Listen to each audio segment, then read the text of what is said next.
Randall Carlisle. Hey Buckaroos, welcome back to Music.com Academy. Something special again today. We're going to go back into the past of CKLW, and when we do that, we talk to people who made that radio station special and were on the air or off the air, and basically they're the reason that it sounded so great. And today we're going to go into the newsroom, and the person we're going to be talking to is Randall Carlisle. Hello, how you doing, Pat? Randall? I'm doing great. It is so good to see you again. I can't even remember the last time I saw you. Yeah, it's a long time ago. Maybe the last time I saw you was, and now more music with Pat Holliday at CKLW. I mean, I don't know. Yeah. So this is going to be a little bit of a trip down memory lane, which is neat. I did Keith Radford actually yesterday, and it was neat hearing what actually went on inside the newsroom, because it's one of those things that people talk about. Nobody ever was in the newsroom, could actually say what actually happened and the way it really was. So definitely want to kind of clear that stuff up.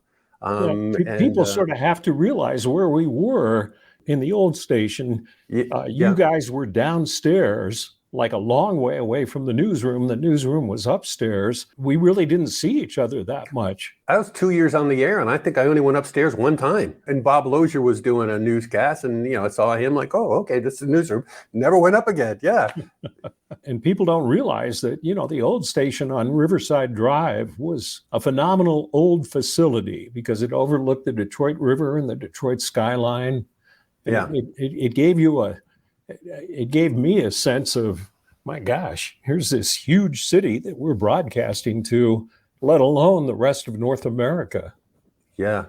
For somebody who's not familiar with Detroit and the Detroit River, with Canada on one side and the station literally right across from downtown Detroit in the Renaissance Center, it would be like if you're sitting on the Jersey side looking at Manhattan and you're broadcasting to Manhattan. That's the picture. Just as you're walking in to do a show, it was really, it would psych you up big time. Yeah, walking in there, so do it through that door. Yeah, and that's what you have to understand. That I grew up in a little town in Ohio, Worcester, Ohio, which is where John Belmont came from as well. And at that time, I won the Ohio State radio announcing contest when I was 14. Is that how you got into radio? Yeah. I didn't know. Okay, yeah. And this little station, it was a daytimer, offered me a job at 14. Wow. And so I worked every summer, and I worked there doing everything. We did the farm report at noon every day, and I had I didn't even know what hog bellies were, but I'd read the prices on the commodities exchange, and I would write copy for advertisers, and I would clean the restrooms when I signed off. It was a great learning experience. Oh yeah, those little stations are phenomenal because partially because sometimes nobody teaches you, but at the same time you can make all the mistakes you want. You kind of you can learn faster because you're making more mistakes. Did you jock on the air then, or was I did. I had a show in summer evenings called I think it was a different name every year. I think it was Rendezvous with Randy, and then one was the Soul Machine. I can't remember what the others were. And my scariest time there, it was on a weekend, and we had an AM and FM station, and FM was automated beautiful music, and you had to do all these things on the board to merge the AM and FM stations to carry Cleveland Indians baseball. And I screwed it up, and it was only coming out on one, like AM or FM. And the other thing that was complicated there is the station had a policy against running beer commercials. And at that time, Stroh's was a big sponsor of Cleveland Indians. And so I knew that it was dead air on one station. And so I ran back into the office area of the station, and I'm calling all these people saying, tell me how I can get it on the other station. And then I hear Stroh's, the fire brewed beer from Detroit. And I'm going, oh God, I'm in trouble. Yeah. I think we've all had those scary moments starting out. You don't quite know how the equipment works. It's a whole new, Oh you're yeah. just kids. Yeah, it's funny. Yeah. And So, that's the great thing about, a small station, because at a big station like the Big Eight, if you'd have screwed up like that, you would have been gone. oh, for sure. Yeah, no, totally different level. Yeah. So you start in Worcester, and then you go to Columbus and Akron. You were at WCOL. I mean, as I recall, it was a pretty big top 40 station. Yes. It was the only rock station in Columbus, and so you had a built-in audience with Ohio State people. I was doing evening news there, and the jock and I would always say we'd because we were trying to pick up women at the time, and we'd say and he'd say this song's going out for the girls on the fifth floor and they'd name a dorm. And then he'd say, and we're going to be at the North Heidelberg bar at 11 o'clock tonight in case anyone wants to come. So that's a good one. I think every guy jock is going, oh yeah, why didn't I do that? That's a good idea. That's funny. From Columbus, you're still in Ohio, and you move to Akron, right? And that becomes the stepping stone for CK, or yes, yeah, it was amazing at that time. Since I was into radio, the stations I could get that I'd listen to were the Big Eight, WABC at night from New York, WLS and WCFL, Chicago, from Chicago. And so I'm listening to these stations thinking, oh, God, I'd love to be there one day. And we had some horrendous wreck on the freeway. And I got a call, and it was from Steve Madeley at CKLW saying, would you do a voicer on the wreck?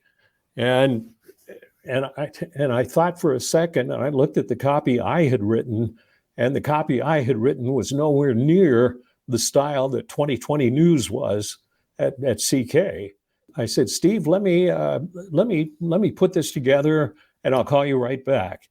And I went in and typed it up in what I conceived to be Big Eight style 2020 News, and called him back and did the voicer.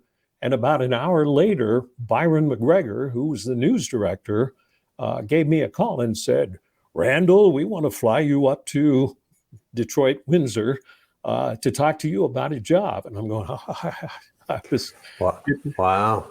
I mean, Akron is a really small market compared to what the Big Eight was. And he flew me up, and I remember I flew up for a weekend, and he put me up at the Holiday Inn, which no longer exists, but it was right on the riverfront. And he showed me around, and we talked, and he said, the job's yours if you want it, just that quickly. And, wow. Yeah, neat. And obviously you took it. Yeah, like who would say no? Yeah, right, exactly. There's no way you're going to say yeah. And it was so scary because I was a little kid from a little town, How old would you have been there roughly? Would 20, you think? 22, 23, something 22, like that. 23. Yeah, it's funny. I'll let you keep going with the story. But my recollection of being there, during the heyday, I don't think anybody was over 30. I don't think anybody was over 27 or 28. Everybody was really young kids, including the PD, and even the manager wasn't all that old. Right. Totally different than the way it is now. Which might have been the reason for success. Anyway, so I don't know. I mean, because it was all. You're right. And we were all making pretty good money. Yeah, I remember driving into Detroit when I was actually moving there. And I thought, God, this station is really cool.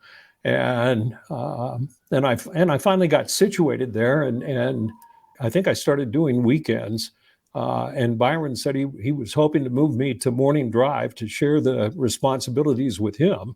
And I remember him taking me up to the roof of the old building and putting his arm around me and saying, Randall, you're going to wake up that city and a million other people every morning. And it was like, I mean, it scared the heck out of me. It really Yeah. did. You know, it would have been different had I lived in a big city, but I had never lived in a big city. And it was like, whoa, you know, and my thought at the time, I remember thinking that if I ever got to a station like the Big Eight, that would be the pinnacle of my career.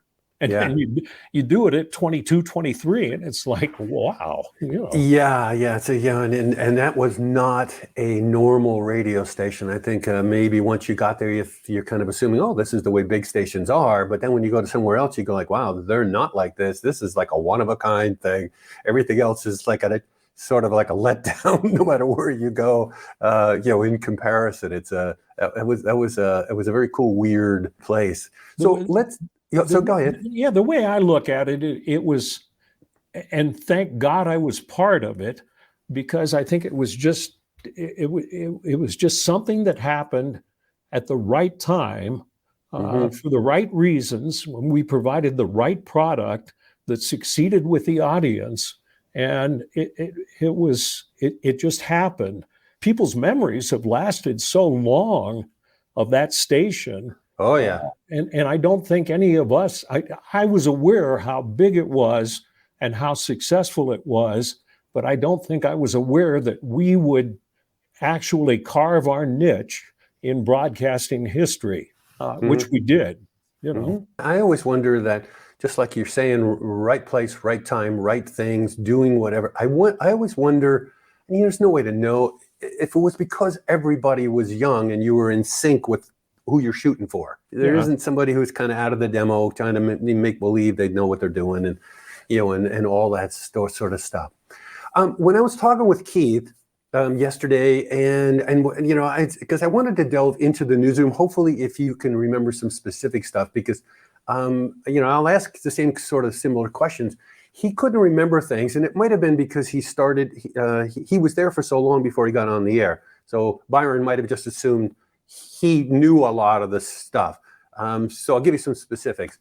When you get there, and you're the new guy, does Byron or not pull you aside and go, "This is how we write. This is how we deliver the news"? In other words, you know, is there training of some sort to how to put everything together, or not? I think he explained it pretty well, that in essence, our job was you guys kept everybody listening because of the music and your style of presentation and everything else. And it was always like really up, high energy, blah. And then Byron explained, I don't think he called us the bastard stepchilds, but he said, your job, and that's why we do 2020 News, is to keep people listening because we have to do news. So keep people listening through until the next song comes on, when we toss it back to you guys. And so what we try to do is write in an extremely creative fashion and make the news as entertaining as well as informative as you can, but not be a tune out for the people who were listening to Pat Holliday or Bill Gable or Ted Richards or anybody else. Right. And so our job was sort of hold on to the audience, which is hard to do because people, you know, then and now were primarily listening to the radio for entertainment. So we sort of had a bombastic form of entertainment to try to keep people listening. And Byron explained that, and he said, you know, that includes a lot of alliterations, the beaten, battered, bruised body of a baby boy, you know, that kind of stuff. Right. Yeah. Well, that's the way it was. Yeah. No, 100%. Yeah. No. And I think a lot. To me, I think a lot of that stuff made it creative and easy to listen to, because you know, for people who are watching right now, times were different then. Those were, as I recall, they were 8.5-minute newscasts. So you know, you got the music stopped on a full-blown, giant rated top 40 radio station, and then you got to do 8.5 minutes of news, 2 minutes of spot, so 6.5 minutes of news. Right. Still, I mean, that's a long stop that you gotta pick it up and hold people, and all those things well, were needed to be done. Yeah. and it was created to create. I mean, I can't tell you the feeling when we went into the booth, because you got pumped up for the newscast. You'd written what you thought was a well-written newscast, and then you hear that news noise, boom, boom, boom, da-da-da-da-da-da-da-da-da, and then a pounding teletype that was recorded, obviously, behind you. And so it was sort of like, you know. Yeah, it's like an audio track driving you. Yeah. And so, you know, and I think, I don't think you could do that style of news now without people just saying, that's awful, that's terrible, that's, you know, it's insensitive, it's, but at the time, it worked. I never figured out what a fine line was for Big 8 News. And so my first newscast was on a weekend, Sunday morning, I think at 10:40 or 11:40, something like that. And we had had a terrible house fire in Port Huron. Mm-hmm. And the cool thing about the Big 8 was we had such a huge radio news staff that you had plenty of time to spend writing. It wasn't just like, okay, I got to write this real quick and then do the newscast, then write it, you know, and we had plenty of time. And I was nervous as could be. I wrote what I thought was a great story, and it was: the stench of young burning flesh rose over Port Huron this morning as baby-hungry flames ate alive 5 little boys. Well, are you going to throw up now, Pat? Over the line, yeah. So, and I was so proud of that. And as soon as I got off the air, Byron was on the phone, just saying very simply, in Byron's style, he said, "Randall, there's a fine line we don't cross. You crossed it, and if you cross it again, you're fired." But nothing more specific than that. And no, and I never did figure out what the fine line was, because there was a lot of other things that were written and broadcast by Big 8 newsmen that I thought were close. Yeah, tough to know where that line is. You know, yeah. I mean, Lee Marshall had one, and nobody said anything about it. There was a rapist at the city county building in Detroit, and I remember him writing the story saying the sick pervert jumped on the 7th floor and rode her to the 3rd floor. I remember that too. Oh my God. Yeah. And you know what's? Yeah. And that wasn't crossing the line, but mine was. Maybe it was baby hungry flames or something. I don't know. That's a very fine line to know. You know, it's funny when you hear them now and you go like, oh, really?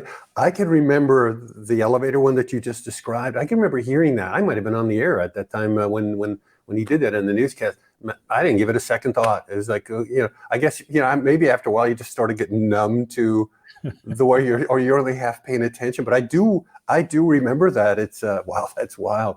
Well, to stay on the writing part, did Byron or anybody, did you guys ever compare notes or, hey, this is the way you should be writing, or again, you're just on your own, trying to find your own way, trying to figure it out? We were mimicking a lot of what Byron did, because he was an excellent writer, and the one thing he pounded into us, I mean, obviously we wouldn't have been hired if he didn't like our voice or our delivery. Okay, right. So that was there, but the writing, he said, that's the key to what we do. That's what sells 2020 News, and so a lot of us would follow sort of Byron's style. Mm-hmm. But what ended up happening, and then because we had this huge newsroom, and so we would alternate newscasts when all of us were there, and we would all try to outdo each other, because on a given day you repeat some of the same stories, but you don't want to repeat them the same way the other guy did it, and so it's okay. Joe Donovan wrote it this way. How can I write it better?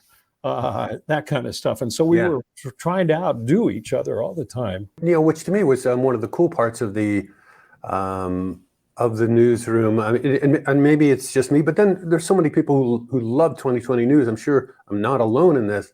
You can really appreciate, even though they may go too far or whatever, but you can really appreciate, wordsmithing of the people.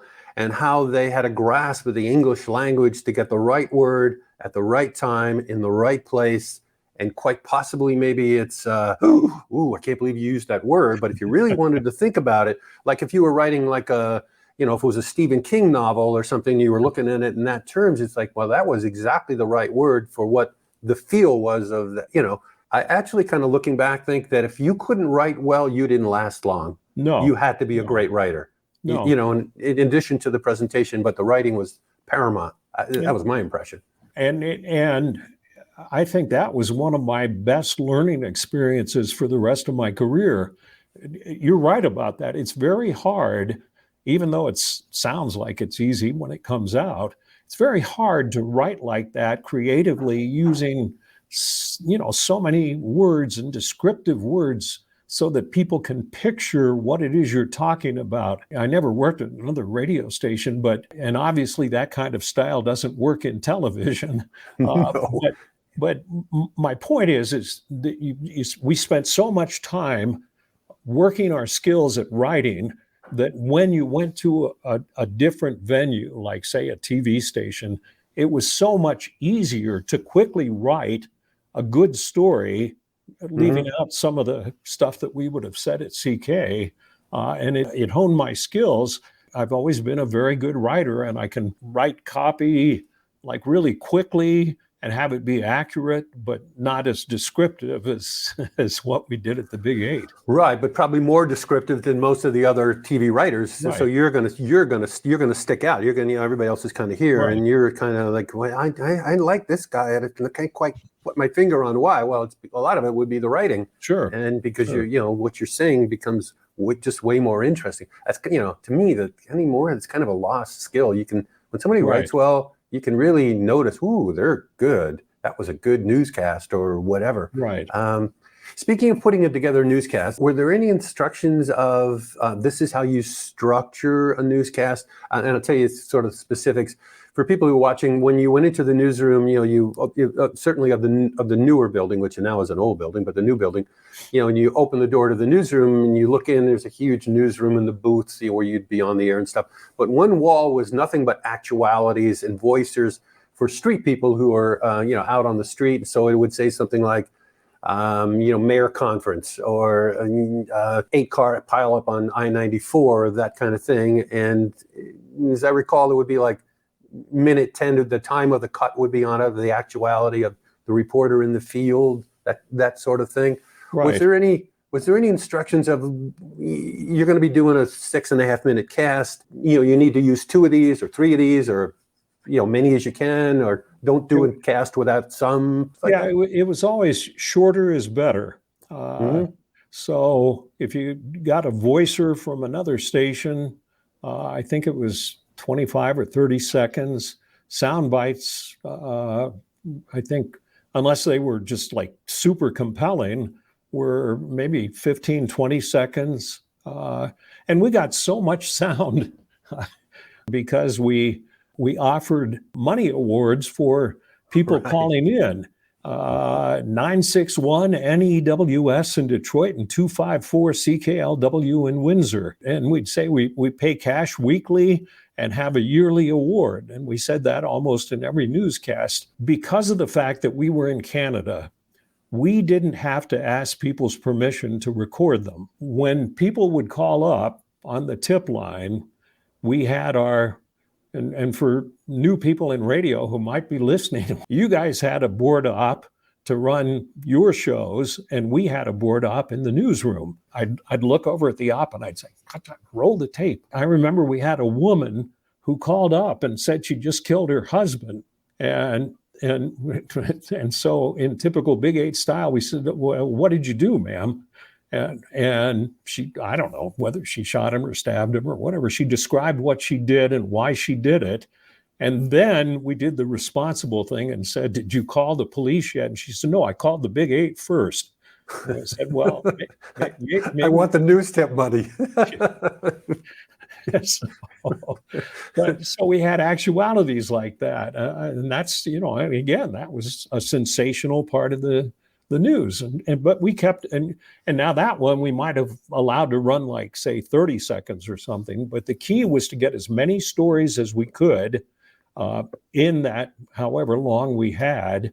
And also, because we were licensed by the CRTC, we had to include some Canadian content in each newscast.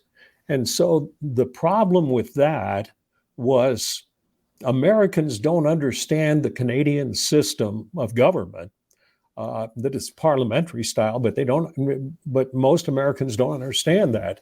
True. And so you couldn't do political stories unless it was something, Prime Minister Trudeau wife was seen with Mick Jagger or something. And Windsor didn't have much crime, so you couldn't do that. And so you had to find a Canadian story that would relate to an American audience. And that was the hard part a lot of the time.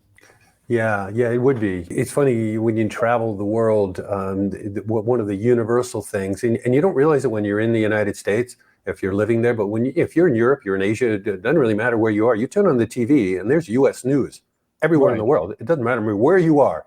You could be in Hong Kong for 10 years and never see a Canadian story, or an Argentinian story, or any other country's story, on their news. But the U.S. stuff is, almost always within the first 3 or 4 stories. For sure, it would be super hard. The other thing they pounded into us, especially on weekends, we do news and then break for a commercial, then do sports. And it was primarily scores from Cleveland and Detroit. And we were lazy about that a lot of the time. And I'll never forget, for people who don't know, there was a guy in LA. I think was Paul Drew based out of LA? Yeah, probably at that time he would have been in LA doing the RKO chain. Yeah. And I had never met him. And the description I got of him was that he was like the henchman, and he could be listening at any time on a phone to your broadcast. And I remember one Saturday afternoon, I didn't bother to check on the Cleveland Indians' latest score. And so, like I say, in the 5th inning, Cleveland leads New York 5-4. And I got off the air, and immediately the phone rang, and he said, "Randall, this is Paul Drew. It's in the 7th inning, not the 5th inning." And from LA. Yeah, from LA. And I thought, well, how the hell does he know this? And it's like, you always knew that you were being monitored for quality and content. So there were things that we had to do in every newscast, and just get in as many stories as possible, because that boredom factor, to try to keep people listening until we got back to Pat Holiday and playing music. It was definitely a pressure cooker place, for sure. Do any things when you're at CK, and then we'll move into TV, because you've had like a 40-year career in TV, which is amazing and cool and very, very cool. Yeah, it's very. I know for me, and I know for Billy, for Gable, and a bunch of the other people, we always thought it really cool that you and Keith, went into television and became like the guys, the anchors, of like you in Salt Lake City, him in Buffalo. It's kind of like, CK was almost like going to high school, so your friends have like made it. It's so you end up being really proud of them. It's cool. Sure. So, but I mean, does anything else stick out of when you were at CK, news stories that you did, or things that that happened that you were part of? Or I remember interviewing Alice Cooper toward the beginning of his career, and it was in some hotel room in Detroit, and he and I drank, and he was very friendly, but I was in awe, and he and I drank Bud Light together back in his drinking days and mine. Right. And I remember asking him, I said, because what do you ask a rock star? Right. How many women did you, Right. And it was like, well, what's the highlight of your career, Alice? I remember him saying, the highlight of my career so far is driving down the freeway and hearing the Big 8 playing 18. And I thought, wow, I worked for this giant mother of a radio station. I mean, when you have a rock star like Alice saying that's the highlight of his career, I remember that. And CK played a lot of black music. Yes. And there were some riots at a couple of black high schools at the time, and they were violent. I mean, there were some shootings and fires, and some kids had taken over one of the high schools. And I remember being sent over to, I can't remember the name of the high school. Cody I High do. School? Yeah, I do. I don't remember the name either, but I do remember the inner city thing. Yeah. Yeah. And so I go there, and all the TV crews are there, and a couple of other radio reporters, and we're all being kept back behind the police line. They said nobody can go in, and the leader of the group came out, and I had some identifying factor, I don't know, a badge or something that said 2020 News or CKLW, and I'll never forget. He walked out and looked at the reporters, and everybody wanted to talk to him, say, well, what are your demands? You know, how's this going to end? Yeah. That kind of stuff. And he looked at me and he said, we'll take that guy because we believe that station and we trust them. And I remember him walking me through the police lines to go in to the building and interview the people to find out what their gripes were and what they wanted. Wow. And it was like, and I was scared, obviously, because I didn't know what was going to happen. But I figured I was in friendly territory if he brought me in, and so we got this exclusive just because of who we were and how the minority community in Detroit loved us. That again was one of those things that sort of imprints in your head or builds on what you already thought about how big this station is and how powerful we are. Did you have every other reporter that was outside? Like, what'd they say? What'd they say? What'd they say? Yeah, right. And it was like, there I am, like a 23-year-old kid, and there are all these seasoned reporters from the TV stations who'd been around for years. And it's sort of like, what? This guy works for this sleazy radio station that does news that we don't think is correct, and he gets in and we don't, so. And yeah, one of the other things that I don't know if people remember from the newsroom was the birth of Byron McGregor's The Americans. It was so strange because he performed The Americans, I think, at a Dallas Cowboys game. And so, I mean, it was massive media coverage and massive sales of that record. It'd be like sort of like, Pat, you've made $1 million off this thing you did, but you have to sign it all over to someone else.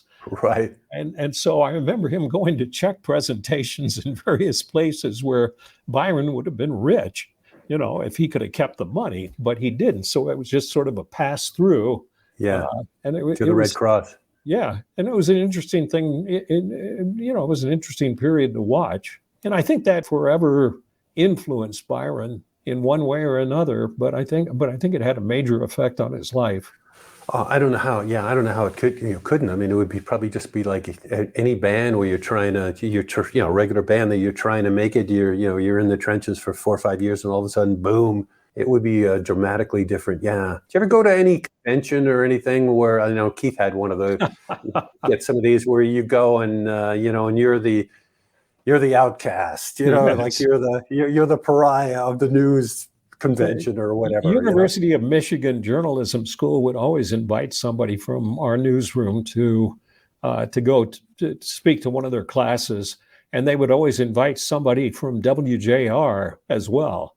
And WJR did a very straight CBS kind of radio newscast that was, that was accurate and well done, but just appealed to a different genre. They were always really critical of us, saying, come on, like the story I read, they'll say, how can you do that in good content? That's not good journalism or anything. We were so arrogant that you have a bunch of people, as you said, who are primarily in their 20s, who know they're broadcasting to half of North America. They're number one in Toledo, Cleveland, and Detroit. We have all these massive fans, and so we were arrogant, and we were making good money for the time. And And so we would say something like, I mean, something really arrogant, which I would never say now, but something like, yeah, well, our ratings, even though JR had good rating Yeah, they numbers, did. Yeah. but they didn't have the demos that we had. Hmm. And so it'd be like, and we said, well, yeah, we're number one all over this place, and we make a lot more money than you make. And I mean, and you know, that's not a good reply to a journalism class saying, I wonder if there's young students sitting there and they're watching that going, wait, hold on a second. They got more audience and they make more money. I think I might want to go that. yeah, You never really know exactly, what the kids would be thinking in those classes. But yeah. I think Byron told us this is the response you should always give when people are talking about this is if you do a newscast and nobody's listening, even though you did it in WJR style, then what have you accomplished? What information have you imparted? But if you do it in CK style and everybody's listening and nobody tunes out, then have you imparted more knowledge than the WJR style? Yeah. Wow. That's a Yeah. great point. That's a really, really, really good point. Yeah. Huh. Interesting. I might have to use that at some point. And we were all just so proud of working for the Big Eight. I mean, I still say to this day that is the most enjoyable job I've ever had in broadcasting. And I've done a lot of other things. It was fun, and we all got along. I don't remember. No, it was everybody got along. Bill Gable and I and Johnny Williams when he was alive, and a bunch of people. It was very much you might have felt it too in the newsroom, I think because the station was not in America, but you're mainly shooting for America. Right. Okay, the brunt of our audience is, Cleveland, Toledo, Akron, Detroit. Basically everything 200-300 mile swath, through the Midwest. But yet you're in Canada. So, there's a lot of American broadcasters who don't like it because you're that foreign thing. And because you're so American, you got a ton of Canadian broadcasters and government and stuff who hate your guts because you're too American. So it becomes I think for a lot of us, it was a us against the world type thing. Very much like so. we're like the outcasts here and you don't like us and you don't like us and tough luck for you because I don't care who you are on either side of the border. We're going to mow you down and eat you for lunch. That's just the way it is. Sorry. And no, that definitely permeated the building big time. Yeah, for sure. That it's interesting, the Canadian American deal, because I think I had to go in every year to get my work permit approved. And at the time, there was a lot of friction between Canada and America.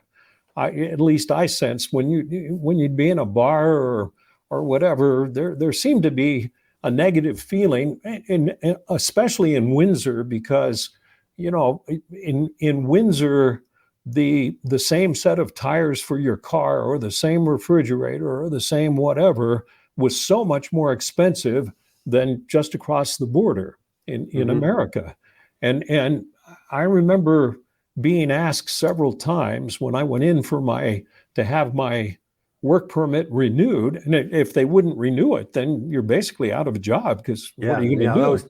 Those were tense times. Yeah. What are they going to do? And I remember this Canadian bureaucrat asking me questions like, why do you think you're a better broadcaster than any other Canadian?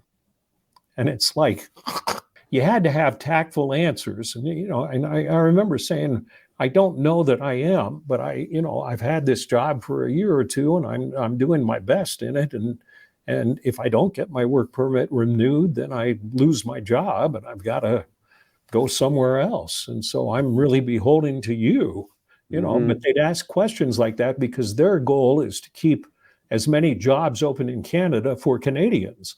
Sure. And we had a lot of Americans working in Windsor.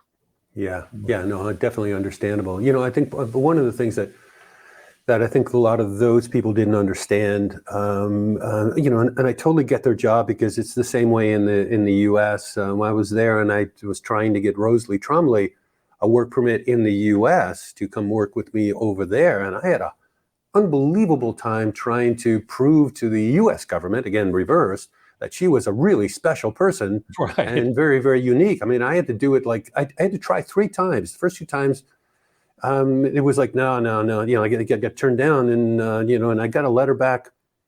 I want to say it was somewhere like the person doing it was somewhere like in South Dakota or Idaho or somewhere out in there. And a U.S. person, you know, entity or person has to deem her special. And I remember calling Rosalie and going, Rosalie, do you still have that White House dinner invitation?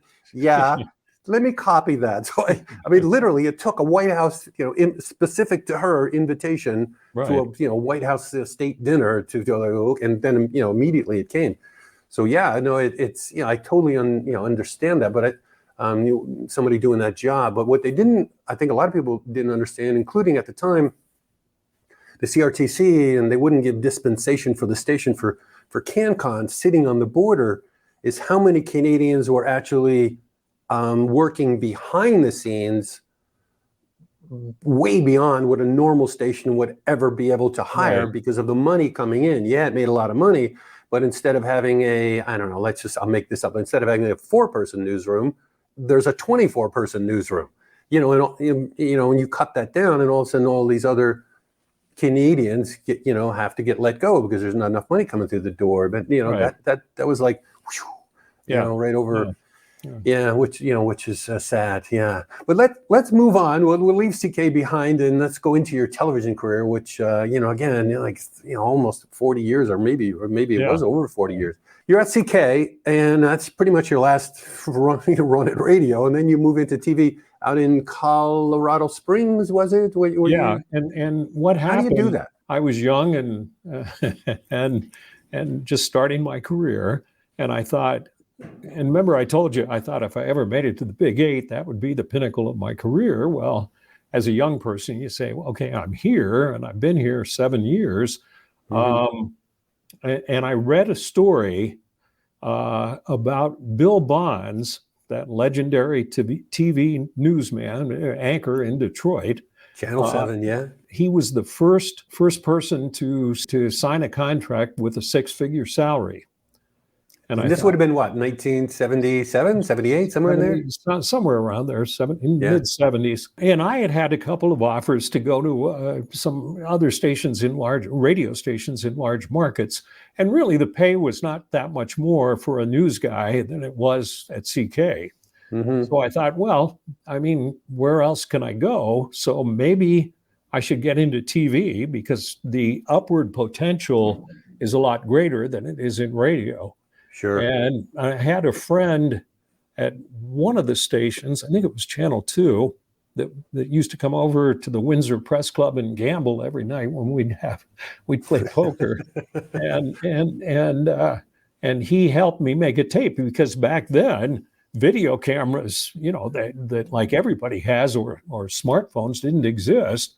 And so it was hard to make a tape because you got to sell yourself. It was easier to do an audio tape to send to a radio station. He somehow wrangled it so that I could sit on their news set and read a couple of stories. In Detroit or at Channel 9? In Detroit. Wow. Oh, that's, wow, good friend. Yeah. Which was, yeah, very much so. Because you're dealing with unions and everything else. So it was hard to do. And I got the tape and I made tons of dubs of the tape and sent it out to places all over the country. And everybody said, well, we know you're, you know, a seasoned news guy, but you have no TV experience, so we can't hire you. I said, well, how the hell am I going to get TV experience if you don't hire me? And so the only station that would offer me a job was the ABC affiliate in Colorado Springs. And they offered me a job as a weekend anchor, weekday street reporter. And the only reason they offered me a job is because their news director had been a reporter at Channel 4 in Detroit. And so I knew him. I worked there for maybe probably less than a year. And the NBC affiliate called me and offered me the news director, main anchor job in that market. Wow, there's a jump from like, if you have no experience to we watch you as a news director. Right. And the main anchor. So, yeah. So, And what would the main anchor be? Like the 6 o'clock and 11, or both? well, back then, everybody in our time zone does it 10 o'clock, not 11 o'clock. So it would have been Oh, 6 okay. and 10. Right. One of our photographers, and we had small staffs, and I mean, our TV staff was smaller than the Big 8 radio staff. But That's funny. yeah. Wow. Yeah. And anyway, one of our photographers was a hardcore functional alcoholic every night with the police monitor by his bed. And when I woke up in the morning and was listening to radio news in the morning about whatever happened overnight, I'd call him up and I'd say, "Did you get that?" And he'd say, "Of course." And he was on the scene no matter what happened, but he was always inebriated. And so here you have this reliable person who, and the cops all knew him. And I mean, he was, and because it's a small market, it's the 105th market or something like that. And the general manager called me in and he said, Tom has a drinking problem and he's driving around in one of the company cars. You have to either offer him treatment or fire him. I called Tom in and talked to him, and he was really one of the most valuable people we had in the newsroom. And he said, I don't need treatment. I'm fine the way I am. I wrestled with myself which is why I would never make a good manager. Tom lived and lived and breathed the station that he worked at. And if I fired him, he would just become a hopeless drunk with no purpose in life. Right. And I told my general manager, I said, I can't do it. I can't ruin this guy's life. And he said, well, if you don't do that, then I'm going to have to fire you. So I gave it a day's thought and I went back in and I said, we're going to have to part ways. I didn't have a job or anything else. I didn't want that on my conscience. Yeah. Well, you never know what the guy would do. I mean, he might kill himself or something like that. And then you have to, and then, it's not on the other guy, it's on you. Yeah. So wow. I had to start looking for a job. And a station in Dayton, Ohio hired me. I worked there for a couple of years as the main anchor. And then a station in Salt Lake City offered me a job, and I worked there for 7 years. And then a station in Minneapolis offered me a job as the main anchor, and I went there for a couple of years. Then a station in Dallas offered me a job as the main anchor, and I went there for a couple of years. And the problem, and it was really good money, especially in Dallas. I think at the time it was the 7th market or something, and the money was like really, really good. Mm-hmm. They offered me more than I even asked for because they said this is what the job pays. I did not have an agent. Yeah. But the problem was your contract was renewed on a yearly basis, so you only had a guarantee of a year at a time. Tough. And the station that I ended up spending 24 years with here in Salt Lake did some focus research, and they were number 3. And they showed a lot of former anchors from Salt Lake and people from around the country. And I came out on top, and because people remembered me from 10 years earlier. Yeah. So they came after me. And even though their financial offer was less, I said, the only reason I'll come is if you give me some long-term security. And Sure. They offered me a 7-year contract, which is sort of unheard of in TV. So I came back to Salt Lake and worked at that station for 24 years. So yeah, wow, good call. I was looking through on some of the television stations that you worked at, and a lot of the call letters, they don't ring any bells to me, but KSTP does in Minneapolis. I mean, that's right.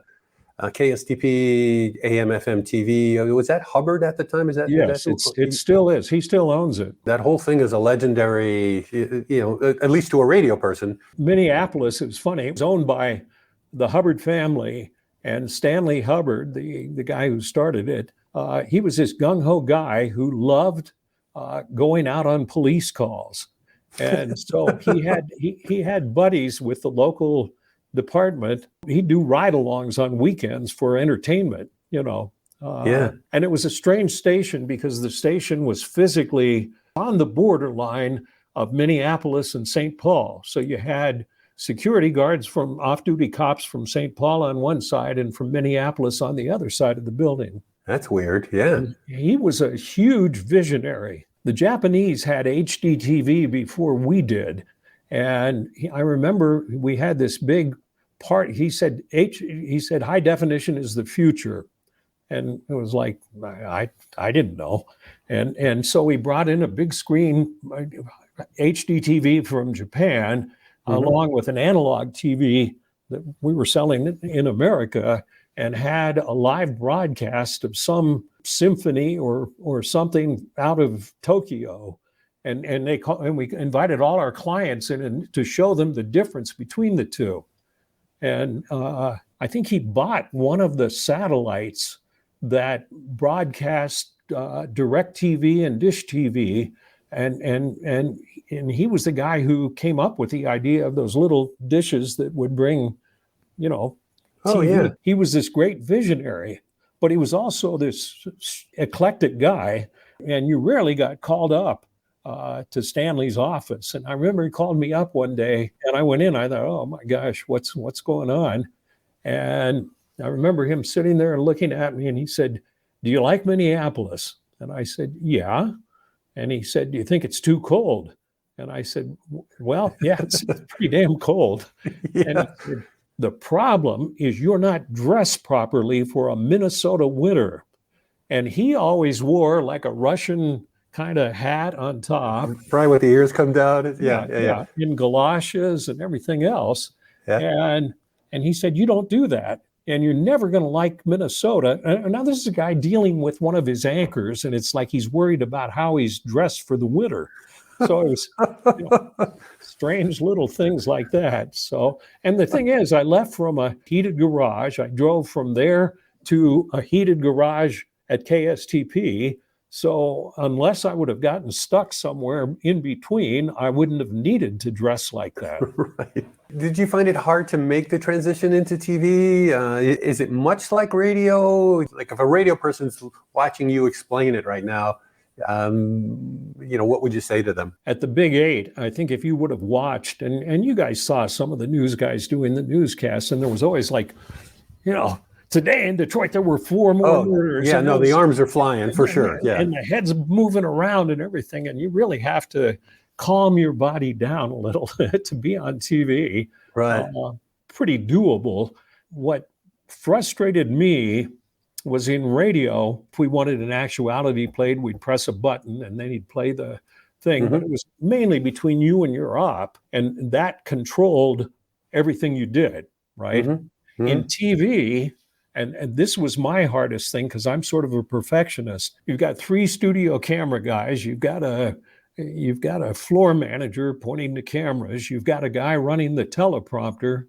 And then you have in the control room, somebody running the chyron, somebody running audio, somebody punching the cameras, and then a producer who's calling the shots, and then another person who's talking in your ear.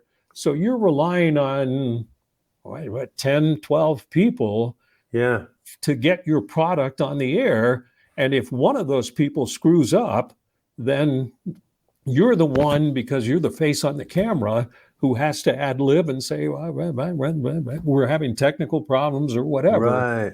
And I just had trouble letting go of the control that I had when I worked in radio. Is somebody in your ear the whole cast, or it's really sparingly that they would say anything? A good producer will do it sparingly.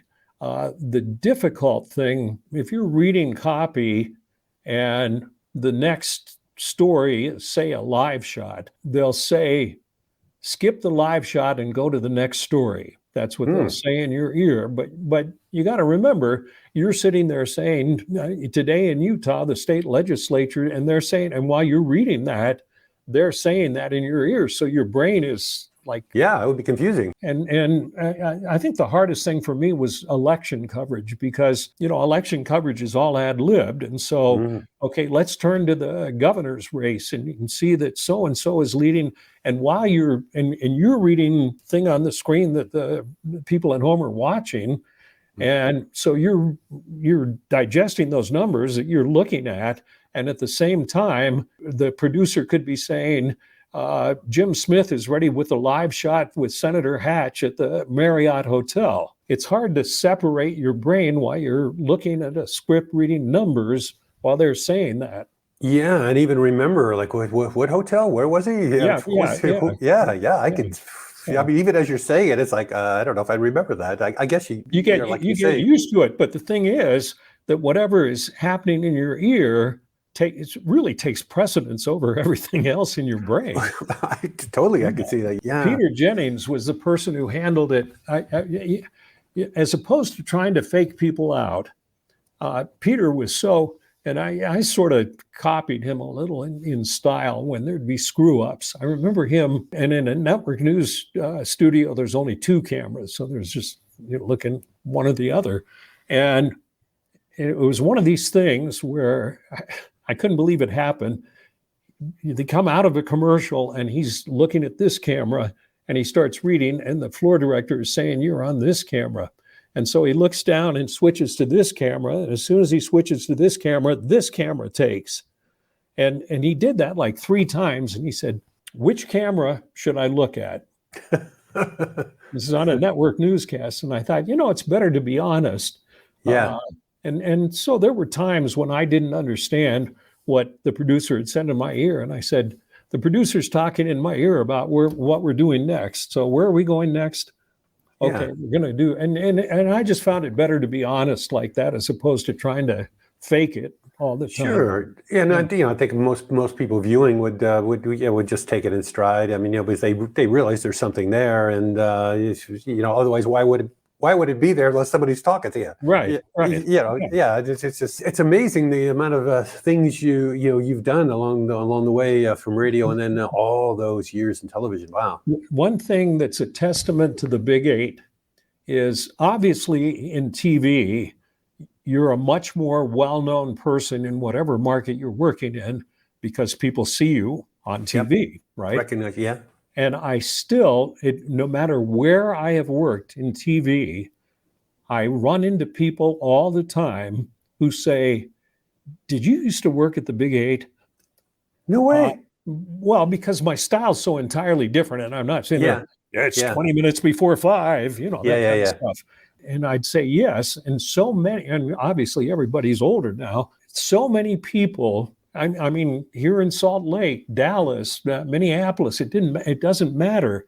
They say, "I grew up, I remember parking with my girlfriend listening to your music. I remember, driving down the Woodward Avenue." It's just, it's a memory that is embedded in people's brain, including ours.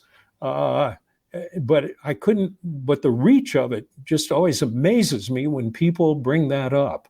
Yeah. Because they see the name and they say, "Are you the same guy?" For you and Grant Hudson and Byron, and a few other people, like some people hadn't sort of regular names, but your name is, you have a cool name. Yeah. I mean, it's easy to remember. It rings really well. You got the right letters and all that stuff. So, if somebody's trying to remember Bob Smith on the radio, you're not going to remember, but Randall Carlisle or Grant Hudson or Byron McGregor, that helps too. So for sure, somebody's like, "Well, that's the same name. I remember the name. Is that you?" Yeah, very well. Still, but that station was obviously, a monster part of it. Yeah. So you're out of television and you retired, or what are you doing now? Like what's at the end of our old guys? Public relations, what can you say? I mean, it's a lot less. TV is a very stressful job. It was very good to me over all those years, but the daily grind at a TV station, it's not like you don't just walk in and read the news and then go home and come back and read the news again. I mean, I worked 8, 9, 10-hour days, wrote an awful lot of what I read, regardless of how big the station was. I mean, in Minneapolis and Dallas, we had a lot of writers and associate producers and all that. But the anchors always have the final say in the copy that you're going to read on the air. Right. And I tried to go over everything that I knew I was going to read. But there's so much that can go wrong in television because people don't realize, putting together a TV newscast and having it work well is a very complicated thing to do. And all wheels have to be turning right, and all equipment has to work properly. And then there's always deadlines and especially now where, like the station that I just retired from, we used to do like a noon and a 6 and a 10 newscast. Now it's like 4, 5, 6, 7 on the CW affiliate, and then 10 o'clock on the regular station. It's just a massive amount of news. And a lot of screaming and yelling in the newsroom. Is a live shot going to be up? Does Joe have his story done yet? Is it edited? I used to thrive on that adrenaline, saying, okay, what's going to happen next? I can handle it. It's going to be okay. Yeah. But on a daily basis, the older you get, it's sort of like, I'd like to be a little more calm in my old age. Sure. Yeah. So one of the stories I covered, we believe it or not, even though people think of Salt Lake City as a pristine place filled with Mormons who don't drink or do anything bad, we have a ton of homeless people, just like all cities do right now. Mm-hmm. And they all congregated in one area where they only had one homeless shelter, and it was a cesspool. I mean, and that was part of my beat that I covered this. And you could go down anytime, day or night, and see people nodding off with syringes still in their arms, and people were doing drug deals right in front of the cops, and the cops never did anything about it. The state was planning this massive crackdown, and they were going to call it Operation Rio Grande. And I was privy to that because I over 24 years, you have good contacts, and They trust you. It was like there were 3 phases. One was arresting all the bad guys. Then secondly was offering them treatment if they wanted it in lieu of jail. And then third was finding them jobs and housing. Odyssey House is the largest nonprofit behavioral health treatment center in the state of Utah.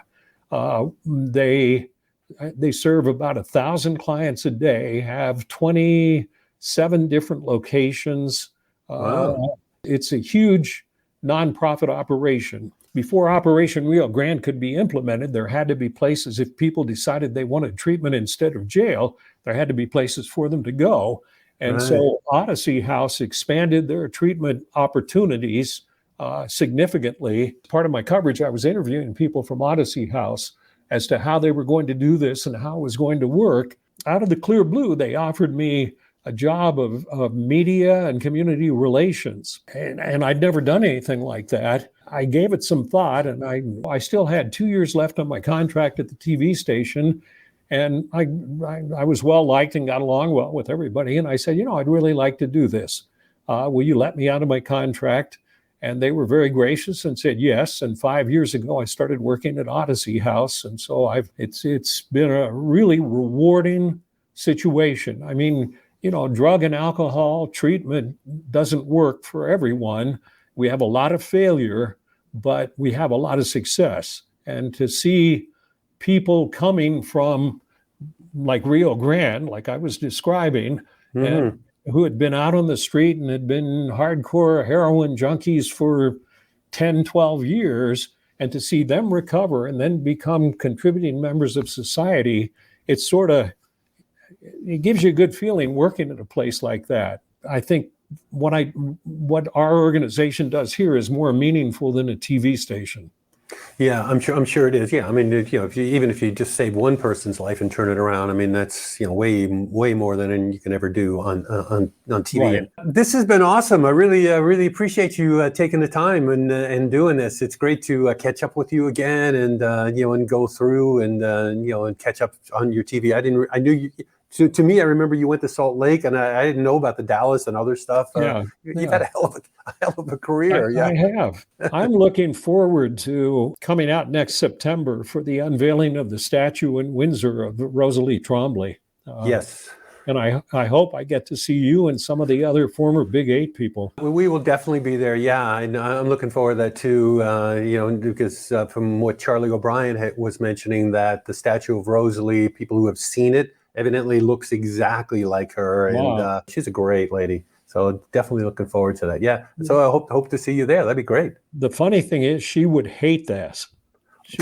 Without question, yes. I wonder if she would even show up at an unveiling of a statue of her if she were still alive. Yeah. She'd probably show up, but she'd have to be dragged there, by exactly. your kids. Those were good days, and it's so good to see you again, Pat. Yeah, you too. Yeah. Take care, Randall. Thank you.